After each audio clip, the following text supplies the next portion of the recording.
Welcome to Wheels, Deals, and Meals, where we talk all things good food, good business, and good cars. And now, here is your host, Arnold Gasita, founder and CEO of Petra Automotive Products. Let's roll. Man, what a great show we got today. Not only an incredible businessman, but somebody that I consider a very close personal friend to me. Not only him, his wife, his entire family, with our family. And so it's going to be really, really an exciting show. So Carlos from Fifth Wave Automotive, thank you for being here. My pleasure. Always good to see you. You know I love you, buddy. I love you too. So we're in San Francisco in one of your favorite places, Sam's Grill. Been around since 1867. We're in like a little booth eating lunch. This is old gangster stuff here. Okay? So this is my to-go place. I live right across the street, so this when I've had enough, they send me across, and I'm good. You're like, all right, hey, you don't have to Uber, right? You don't have to Uber. You just got to make it across the. Don't need reservations, so anytime I come in, I have a table. Got to make it. And if we need service, we just ring the little bell. Got the curtain, little booth. I wish everybody could feel the feeling of being in this place, right? How old it is, its history, the smell of the place, the look of the place, the staff. It's really a unique experience. If you're ever down here in San Francisco, make sure you come and experience Sam's Grill. So Carlos, we're doing a fun podcast. We're going to talk about business. We're going to talk about fun stuff too. All right. So of all the places that you've traveled all over the world, and I know some of them, of all the places you've gone, what is your favorite? And I've been to a lot of places. I mean, I just got off a 2-month cruise, did half the world, drove me bananas. Right. 2 months on a cruise. 2 That's months. insane. For $1 million, name everywhere you went. I can't. All right? But my favorite in the world is Lake Tahoe, North Lake Tahoe, a little town called Tahoe Vista. And I go there and I just melt away. It's complete control, relax. In the summers, I put my boat in the water and it's beautiful. What do you do in the winter? Stay inside and Fireplace. and a lot of toddies. But no, the grandkids they ski, so we go up there and wait for them and see them go up and down the hill. But you know, I've told people often that in the United States, I think the most prettiest place is Tahoe. That's beautiful. I mean, the lake, the altitude, the trees. No, it's to me, I call it complete control, relax. You go there, you unplug, and nothing matters. So what is a day? Like, what does Carlos do when he goes to Tahoe? What is a typical day for you to unplug and relax? What are you doing? I get up. That you can tell on camera. I'll make the coffee. I go for a walk. Come back. Maybe I'll go to the gym. Go upstairs. I have a beautiful steam room. Steam out. And then about 11 o'clock, what's for breakfast or maybe a little lunch. And then, start there and don't do anything. You sit by the lake? Sit right on the dock and I'll tie my wife up to, she likes to paddle board. So when she's done, I'll tie her up to the dock, and we'll talk for 2-3 hours. And that's man. Cool. You don't do anything. You don't do absolutely anything. So often the best vacations are the ones you don't do anything. That's it. It's hard for me to do that because I'm a planner. And but your vacations. I know. Every day you got to do something. But that's the best vacation when you don't plan anything and you're just like a bum. That's it. You're just like a bum, not doing anything else. And to pack, I pack 2 shorts, 3 t-shirts. I have washer dryers. So a couple of underwears. I'm good. Easy. All right. So of all the places you've been to eat, of all the places you've ate in the world, what's your favorite? Let's see. I would say Nicaraguense food. Really? In the world, there's a place in Nicaragua, Managua, Nicaragua, called Los Ranchos. And it's the best steakhouse, period. In Nicaragua. in Nicaragua, in Managua. Los Ranchos. Los Ranchos. And they Really? have a churrasco. These French fries are like double fried, arroz, tienen moro cristiano. We call it gallo pinto. Yeah, right. The chimichurri, los tostones, unbelievable. No The kidding. service, incredible. You drop something, it's right on your plate. If you smoke, you put a cigarette, boom, they light it up. How often you go back to Nicaragua? Let's see, I haven't been back there in probably 10 years. Is that place still around? That place is around. So, when I was a kid, we would go there probably twice a week. I mean, if I'm going to go to Nicaragua, I want to go to Nicaragua with you. Done. Let's go. I'm planning to go in July. Okay. July. Costa Rica, Nicaragua. All right, let's do it. Let's do it. And we go to Los Ranchitos. Los Ranchos. Or Los Ranchos. Los Ranchos. What's your favorite food here at Sam's? Try the Doré. The Dory food. Yeah. Petroli sole. Unbelievable. You do the calamari steak.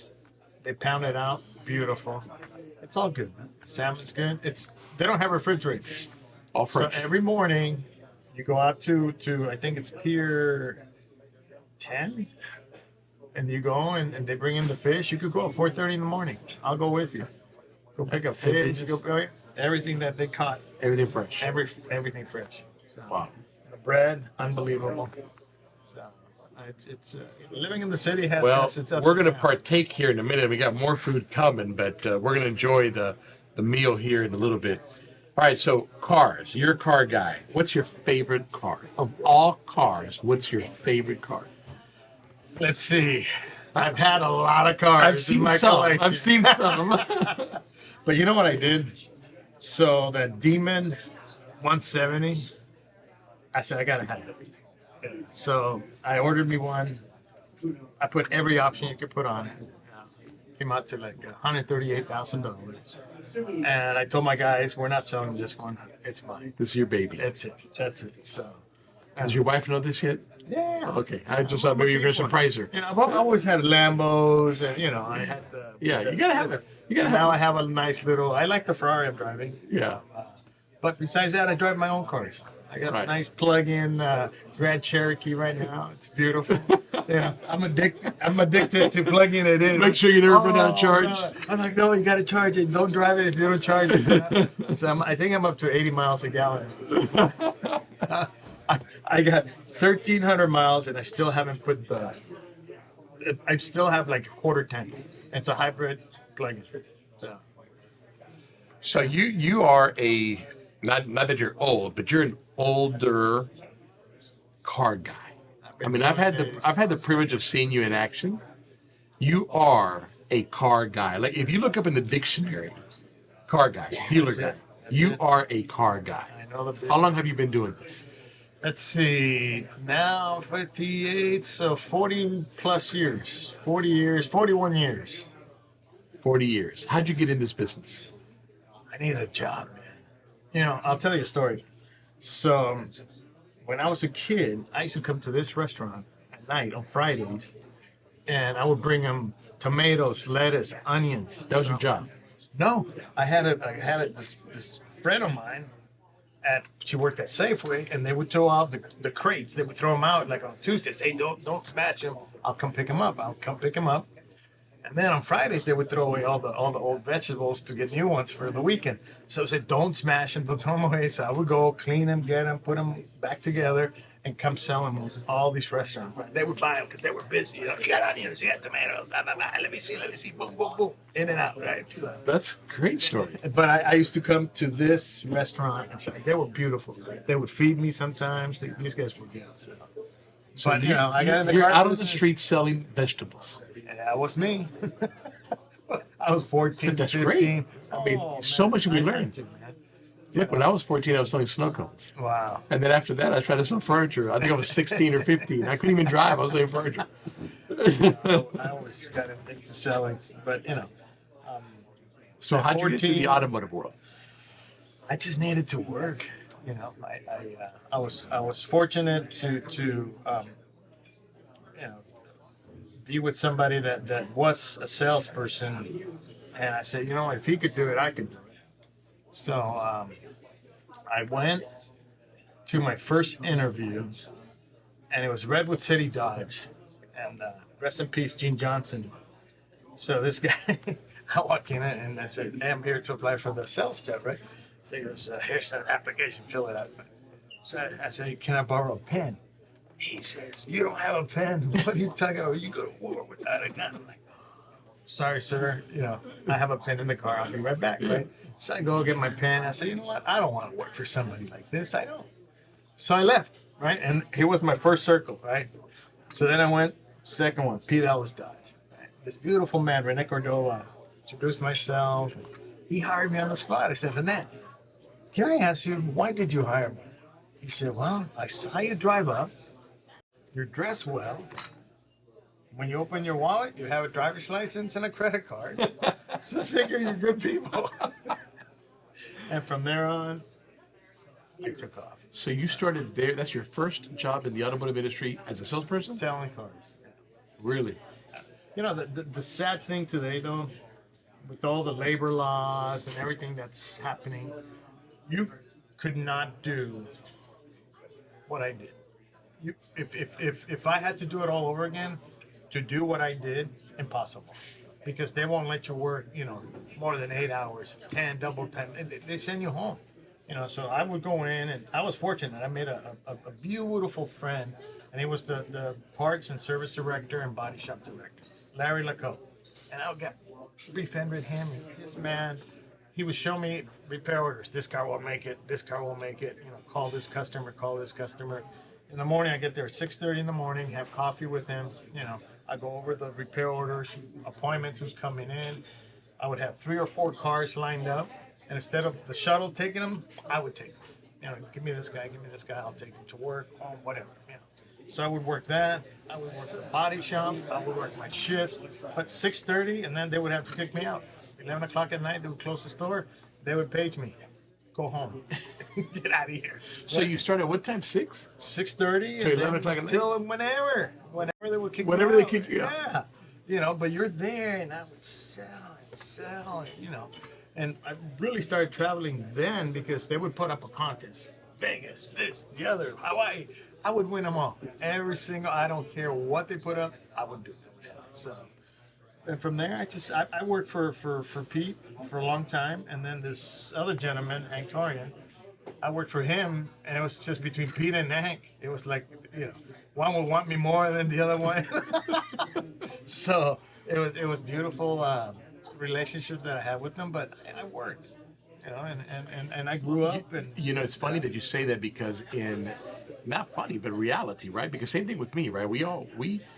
Most people today that young people say, oh, that guy made it or has whatever, don't realize the sacrifice and how we worked our butts off. Oh, yeah. You're talking about 14 years old, gathering vegetables they're going to throw away and working the streets to sell the vegetables. 100% at night. At night. I had a day job at Cafe Sherrera, One Market Plaza. All right, so I would get up at 4 o'clock in the morning, get on the mission, 14 mission, and it was the last stop. And the driver was cool because it was the same driver every time on the same route. And he would wake me up, and I'd go and I would start the coffee and take the tables out, spray them down, put the umbrellas, get the place clean, get everything done. And I worked for this Mr. Sherrera for probably 4 years. And by the time I was done and I told him I was quitting because I was going to go into a car business, he said, you can't. I'm going to have to hire 4 people to replace you, because that's how it was. Dishes were dirty, I washed it. The table needed whatever it needed. I didn't wait for somebody to tell me what to do. That's life. You can't wait for somebody to tell you to do. You just got to do it. I've been fortunate to have a vision of how things are supposed to be, and to me, it's the little stuff. You've been to my place. Nothing's out of order. Everything's straight, neat. I open a drawer. That thing better be there. And when it's not, I get all That's also confused. called OCD. Where's my? Yeah. I've been fortunate. I've been real fortunate. But you've been fortunate, yes, without a doubt. Thank God and blessed. But you have a work ethic I still work. that got you here. which is as we've interviewed people, is what I think a lot of times the younger kids are missing, is that work ethic. You went into the dealership at 6 o'clock in the morning and left when they kicked you out. It wasn't a 8 o'clock, 8 hour a day job. No. You were hustling to try to figure out, where can I come up with a customer? 100%. Right? That RO is too much. Why are they going to pay to fix the car? Let's sell them a new one. You're trying to work around the system to figure out how you can sell cars. And back then, we didn't have the CRMs of today. Right. My CRM's up here. I still, hey, where's that customer Saturday? What's on this one? Blah, blah, blah. And how do you do it? And I used to have 2 brown buckets, and I'll have 1 through 31 and A through Z. Right? And I would just follow up. I mean, till today, I still sell cars to people I sold cars 40 years ago. That's incredible. Today, they'll call me and say, hey, I'm on my 5th car from you and my 5th wife. But whatever they need. I need one for the new wife. I need a Lexus. I need a BMW. Even if I don't sell it, Yeah. Hey, I have friends. He has a Lexus store. Let me set it up for you. What do you want? Boom, boom, boom, boom. Make a deal. Boom. Done. So, but you got to be the car guy. Man, that says a lot about you, that people that bought cars from you 40 years ago are still buying cars from you. That's incredible. I used to have a deal where, I would give you a deal. I said, well, all I want from you is bring me a bottle of Bacardi. Oh my God. At one point, I'm going to have 500 bottles of Bacardi. My wife said, stop asking customers to bring you a bottle. But, we would sit there and write thank you cards and follow up and Christmas. And, in today's world, there's nothing that you could teach. You can't teach this to an individual. You can't. We still write thank you notes, even today, and that's gone. People like to text this, that. It's not personal. If I had the technology today, I would have doubled my business, my personal business. Yeah. But I've been doing this for a long time, and you get ideas and you want to get big, and I've gotten big, and then you go, oh my, it's too much. You retreat, and now I'm comfortable. But in one of the things, as you are talking, you're talking about a personal touch. So your work ethics, your drive, and then you had a personal touch, because even asking for the Bacardi is a personal touch, right? Handwritten notes, personal touch. Don't send them in the shuttle, I'll drive them, personal touch. I feel that some of that has gone away. It has, but you've got to put it there. You have to. You got to bring it back. I work 6 days a week still. So I go in on Saturdays and I do my sales meetings with my guys. I put up the spiffs, You have to. And you walk in my place, I have a guy that his job is to just go to the bathrooms and clean them up every hour, and the place smells good, it looks good. And, we put the food out there, and believe me, I go through probably $150 a day of snacks at the dealership. We got a lot of It's part of the customer experience. No, it is. It's part of the. But, we're So you're working your butt off. You got to drive. You're hustling. What's after a salesman? When was your first? What was the next step? What did you get next? So I was a salesperson, then I became a closer. And I worked the line probably a good 14 years. But I was, a closer, making a lot of money. I would make more than desk guys. Because you were closing them. I told my team, some guys had 10 on a team. Hey, I'll do it 5. And I would hire my brother on the weekends. And it's just to be a weekend warrior, right. But I would take care of all their everything, all their follow-ups, everything. All they had to do is go, make the phone calls I told them to, do what I did, and work the way I did. So I still went to the body shop in the morning. I still went to the service shop in the morning. While you're being a closer. 100%. I would go in there, and back then they would make you blow up balloons, right? And you waste your time. I would come in early.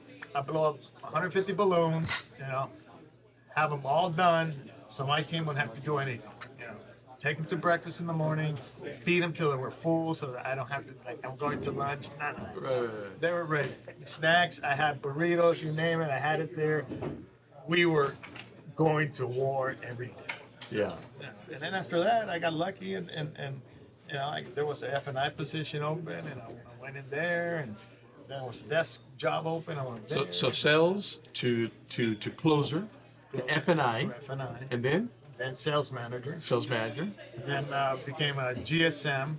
Got my first job. Peter Ellis gave me back, and went to LA, and then from there, Hank Torian got me back.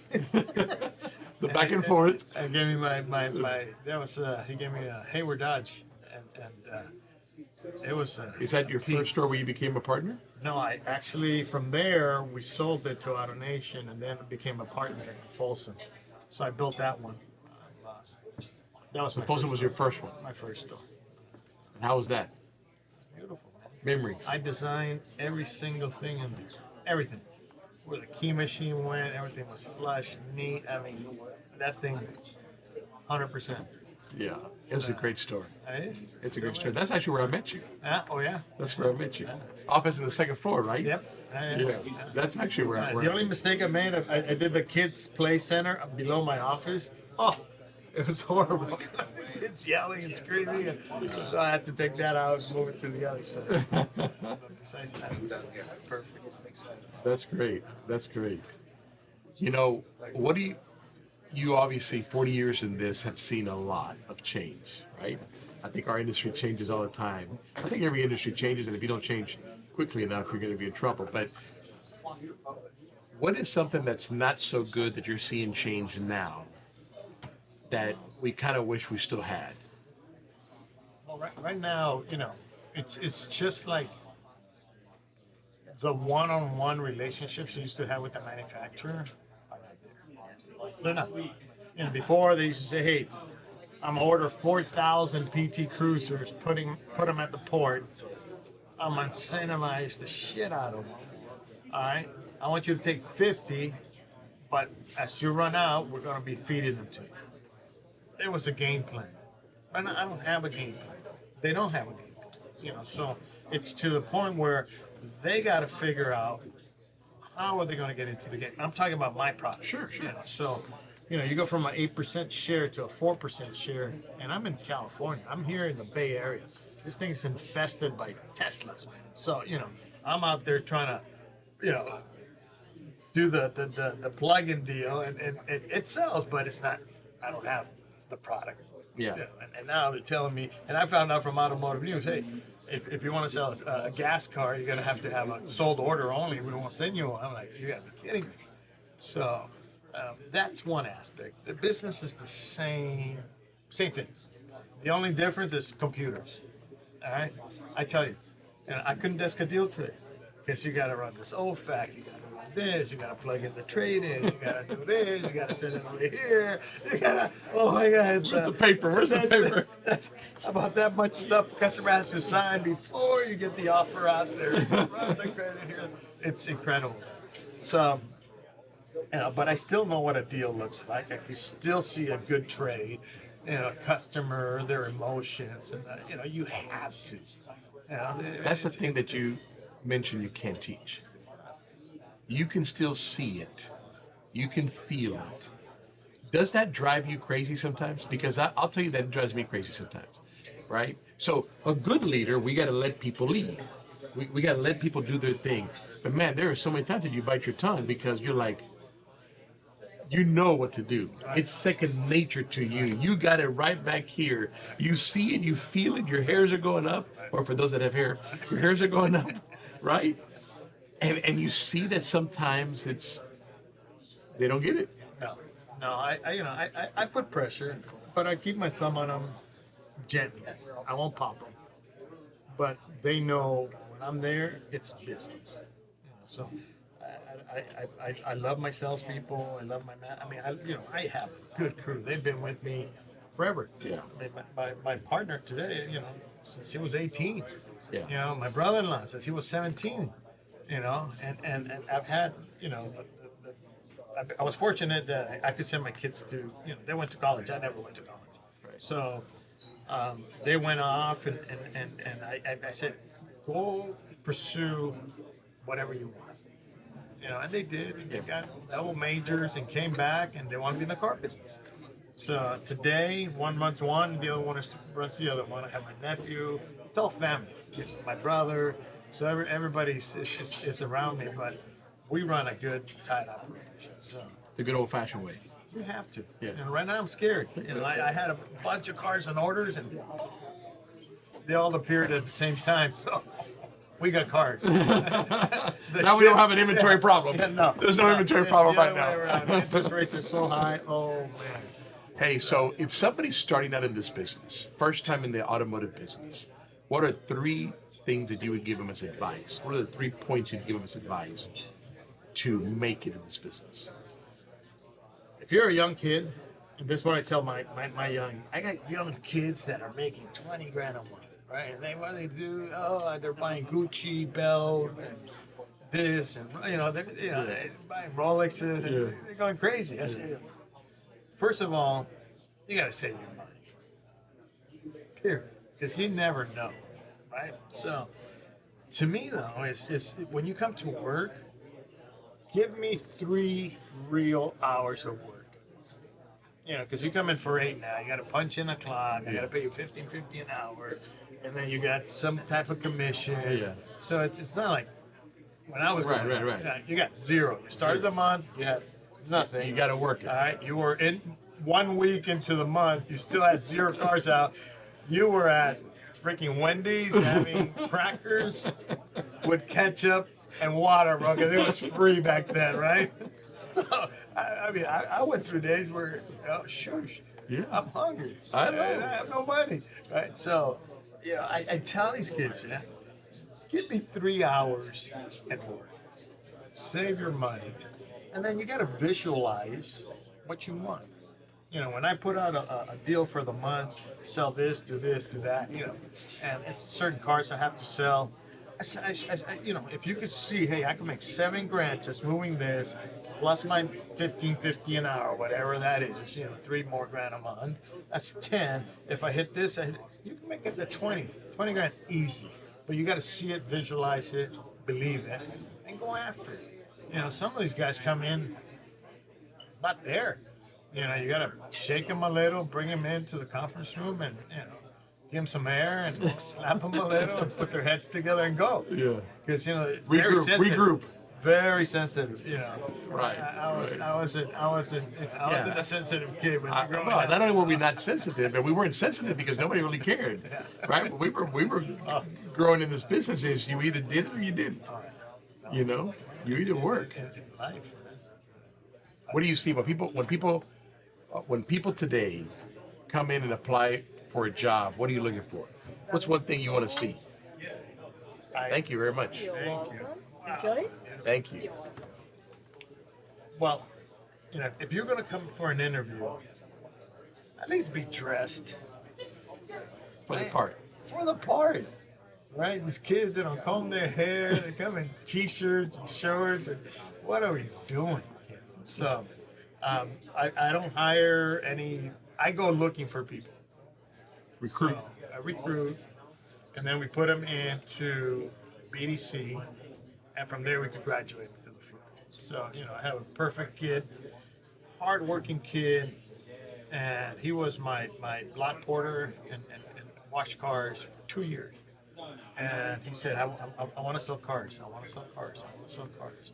He had that one. Right? So I said, okay, first of all, I'm going to put you answering phones and follow up. And that's how we do it. So the kid was there for 2 years. I want to sell cars. I want to sell cars. This guy's my top salesman. Doesn't talk a lot. Just on the phone, his follow-ups, the whole deal. Boom, boom, boom, boom, boom. Calls everybody, nobody else wants to call. And this kid's selling me cars, making himself money, And his dad works for me. He's like my main lot porter, and his dad's real proud of him, but the kid wants to go places. And if the customer's not happy, the first thing that comes out of your mouth is, we'll take the car back, or how can we make it right? 100%. Let's fix it. Just fix it up front. We were yesterday with Jeff Mastros from Steak 48, and something that he said was very It stuck with me. It says, do everything you can to say yes. 100%. What do we need to do? Do everything you can to say yes. I thought that was great. Well, Carlos, That's brother, thank you for being on my show. Oh, this is beautiful, man. Appreciate you. Congratulations. Love you, man. Thank you. And all the knowledge you have. This is gonna be a good show, bro. All right, man. Well, it's because of you guys. Thank you for listening to Wheels, Deals, and Meals, your main source for all things good and fun, business, food, and cars. If you like this episode, make sure to rate us and subscribe. If you would like to be a guest on our show, please leave a message at the link below. Till next time, happy eating!